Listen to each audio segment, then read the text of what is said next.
పోలింగ్కి సంబంధించి ఎన్నికల సామాగ్రి పంపిణీ ప్రక్రియ ప్రారంభమైంది. కొద్దిసేపటి క్రితమే ఈ పంపిణీ కార్యక్రమం జరుగుతుంది. అయితే ఈ నేపథ్యంలో కడప నియోజకవర్గ పరిధికి సంబంధించి ప్రత్యేకించి ఆర్డీఓ గారు ఇక్కడ పర్యవేక్షిస్తున్నారు. రిటర్నింగ్ అధికారిగా కూడా ఆయన పర్యవేక్షించిన పరిస్థితి. అయితే ఈరోజు పోలింగ్ సామాగ్రి పంపిణీకి సంబంధించినటువంటి ఎలా సాగుతుంది ఏంటన్నటువంటి విషయం ఆర్డీఓ గారిని అడిగి తెలుసుకునే ప్రయత్నం. సార్ చెప్పండి, పోలింగ్ ప్రక్రియ సంబంధించి సామాగ్రి పంపిణీ ప్రక్రియ ఎలా సాగుతుంది? ఎంతమంది ఏపీఓలు, పీఓలు, అదేవిధంగా ఓపీఓలు ఉన్నారు, ఏంటి సార్? సో మనకి ఇక్కడ కడప నియోజకవర్గంలో మొత్తం 287 పోలింగ్ స్టేషన్స్ ఉన్నాయి. ఈ 287 పోలింగ్ స్టేషన్ సంబంధించి కూడా మనకి రిజర్వ్లో ఒక 20% యాడ్ చేసుకొని మొత్తం సఫిషియెంట్ స్టాఫ్ అంతా కూడా మనకి పొజిషన్ అయి ఉన్నారు.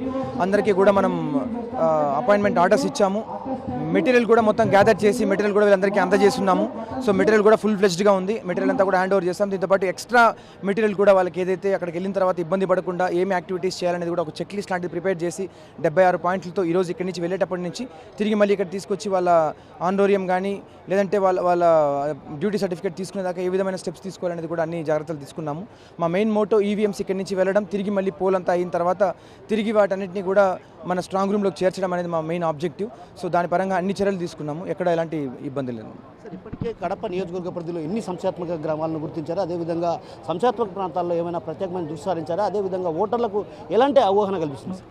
సో మనకి మొత్తం కడప నియోజకవర్గంలో ఉన్నటువంటి 287 పోలింగ్ స్టేషన్స్లో 59 మనకి క్రిటికల్గా మనం గుర్తించాము. వీటికి సంబంధించి మనం అన్ని విధాలుగానే చర్యలు తీసుకున్నాం కూడా. ఇక్కడ వెబ్కాస్టింగ్ చేయడం, ఆ ప్రతి పోలింగ్ స్టేషన్లో కూడా వెబ్కాస్టింగ్, ఆ తర్వాత అడిషనల్ పారామిలిటరీ అక్కడ ఉంటుంది, ఫోర్స్ డిప్లాయ్ ఉంటుంది, మైక్రో అబ్జర్వర్లు ఉంటారు.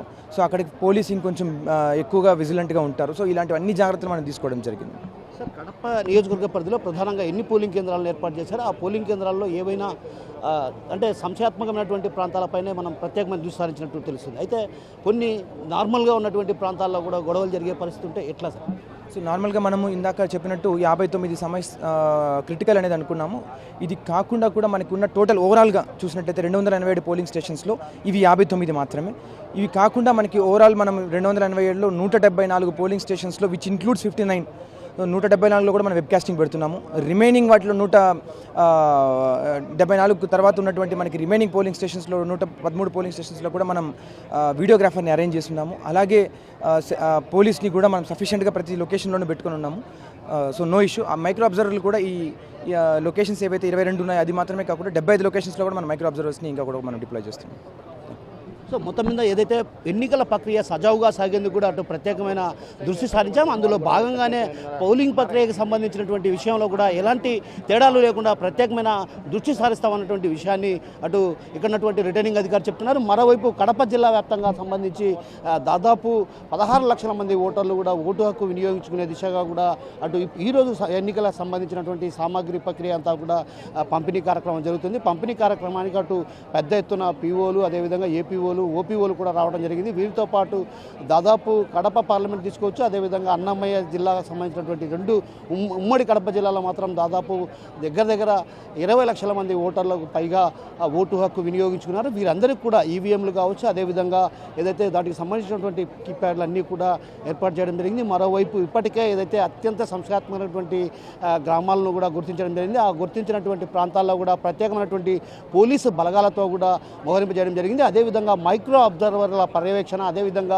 వీడియో చిత్రీకరణతో కూడా పోలింగ్ ప్రక్రియ అంతా కూడా సజావుగా జరిగేలా కూడా ప్రత్యేకమైన దృష్టి సారించారు. అయితే మరోవైపు ఏదైతే ఇప్పటికే కడప పార్లమెంటు పరిధికి తీసుకుంటే మాత్రం ప్రధానంగా 11,043 పోలింగ్ కేంద్రాలను ఏర్పాటు చేయడం జరిగింది. ఇందులో ప్రధానంగా అత్యంత సంఖ్యాత్మకమైనటువంటి 527 గ్రామాలను పోలింగ్ కేంద్రాలను కూడా గుర్తించడం జరిగింది. ఆ పోలింగ్ కేంద్రాలపైన కూడా అటు ప్రత్యేకమైన దృష్టి సారించినటువంటి పోలీస్ యంత్రాంగం కూడా ప్రత్యేకమైన దృష్టి సారించింది. అందులో భాగంగా ఏదైతే వెబ్కాస్టింగ్ ద్వారా ఈ పోలింగ్ ప్రక్రియ అంతా కూడా సజావుగా జరిగేలా కూడా ఎన్నికలకు సంబంధించి అధికారులు ఏర్పాటు చేశారు. ఇప్పటికే జిల్లా కలెక్టర్ విజయరామరాజు, అదేవిధంగా అన్నమయ్య జిల్లాకు సంబంధించినటువంటి కిషోర్ ఇద్దరు కూడా ప్రత్యేకమైన దృష్టి సారించారు. అందులో భాగంగానే ఏదైతే ఎన్నికలకు సంబంధించి ప్రశాంతమైనటువంటి వాతావరణంలో ఎన్నికలు నిర్వహించేలాగా గత కొంతకాలంగా కూడా అటు ఏదైతే ప్రజలకు కూడా పెద్ద ఎత్తున ఓటర్లకు కూడా అవగాహన కల్పిస్తున్న పరిస్థితి. మరోవైపు గ్రామీణ ప్రాంతాల్లో అక్కడక్కడ కొన్ని సంశయాత్మకమైనటువంటి ప్రాంతాలు ఉన్నాయి. ఆ ప్రాంతాలపైన కూడా ప్రత్యేకమైన దృష్టి సారించినటువంటి జిల్లా ఎస్పీ ఇప్పటికే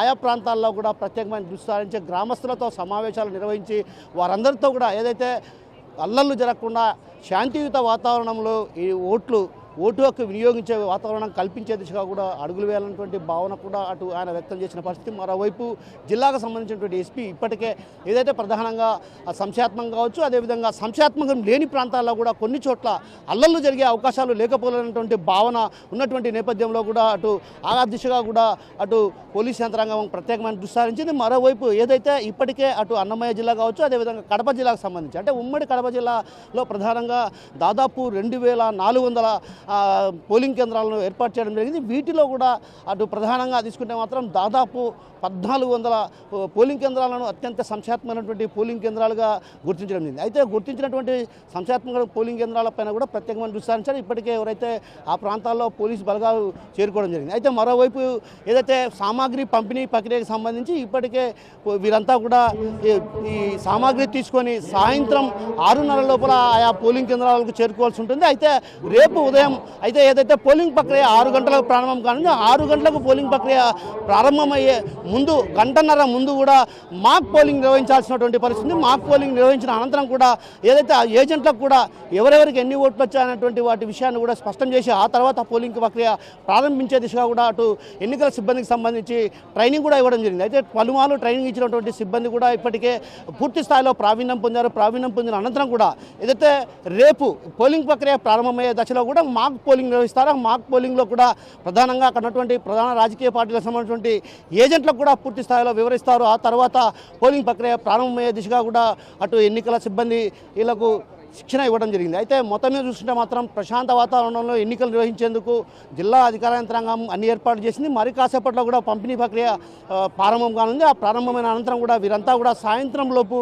ఆయా పోలింగ్ కేంద్రాల వద్దకు చేరుకుంటారు. మరోవైపు ఏదైతే అత్యంత సంశయాత్మకమైనటువంటి పోలింగ్ కేంద్రాల్లో కూడా ప్రత్యేకమైన దృష్టి సారించినటువంటి జిల్లా ఎస్పీ సిద్ధార్థ్ కౌశల్ ఇప్పటికే ఆయా ప్రాంతాల్లో కేంద్ర బలగాలను దాదాపు అటు అన్నమయ్య జిల్లాలో 14 కంపెనీల కేంద్ర బలగాలు వస్తే కడప జిల్లాకు కూడా 12 కంపెనీల కేంద్ర బలగాలు కూడా ఇక్కడికి రావడం జరిగింది. ఇప్పటికే ఏదైతే కేంద్ర బలగాలు ఉన్నారో వారంతా కూడా కడపలో ఒక రకంగా కవాతు నిర్వహించిన పరిస్థితి. అంటే ఒక రకంగా ప్రధానంగా ఎన్నికలు ప్రశాంతమైన వాతావరణంలో నిర్వహించే దిశగా కూడా అడుగులు వేయాలన్నటువంటి భావనతో అటు ప్రజల్లో కూడా ఒక రకంగా ఓటర్లలో కూడా చైతన్యం తీసుకొచ్చే ప్రయత్నాలు కొనసాగిస్తున్నారు. మరోవైపు ఏదైతే ఓటర్లకు సంబంధించి ఇప్పటికే వారికి ఓటర్లకు సంబంధించిన స్లిప్పులు కూడా అందజేయడం జరిగింది ఓపీ వాళ్ళ ద్వారా. వారంతా కూడా ఆ పోలింగ్ ప్రక్రియ ప్రారంభమైన కొద్దిసేపటికే ఆ ప్రక్రియ కూడా ప్రారంభం కానుంది. అయితే ఏదైతే ఎండ తీవ్రతగా ఉన్నటువంటి తరుణంలో ఉదయాన్నే ఓటర్లు తమ ఓటు హక్కును వినియోగించుకోవాలి. ఎందుకంటే ఎండ తీవ్రత, ఉష్ణోగ్రత, తాపానికి తట్టుకోలేని పరిస్థితి నేపథ్యంలో కూడా అటు పోలింగ్ కేంద్రాల వద్దకు ఉదయాన్నే చేరుకొని ఓటు హక్కు వినియోగించుకోవాలంటూ కూడా అటు అధికారులు సూచించిన పరిస్థితి. మొత్తం మీద చూసినా మాత్రం ప్రశాంత వాతావరణంలో ఎన్నికలు నిర్వహించేందుకు అధికార యంత్రాంగం అన్ని ఏర్పాటు చేసింది. మరి కాసేపట్లో ఎవరైతే ఎన్నికల సామాగ్రి ఏదైతే పోలింగ్ ప్రక్రియకు సంబంధించినటువంటి సామాగ్రి మరి కాసేపట్లో పంపిణీ కార్యక్రమం జరుగుతుంది. ఆ పంపిణీ కార్యక్రమం అనంతరం కూడా వీరంతా కూడా పోలింగ్ కేంద్రాల వద్దకు చేరుకునే పరిస్థితి కనిపిస్తుంది. కెమెరా పర్సన్ నాగేశ్వరరావుతో కిషోర్, RTV, కడప నుంచి. మరిన్ని వీడియోస్ కోసం ఛానల్ ని సబ్స్క్రైబ్ చేయండి. లేటెస్ట్ అప్డేట్స్ కోసం వాట్సాప్ ఛానల్ ని ఫాలో చేయండి. అండ్ లింక్ డిస్క్రిప్షన్ లో ఉంది.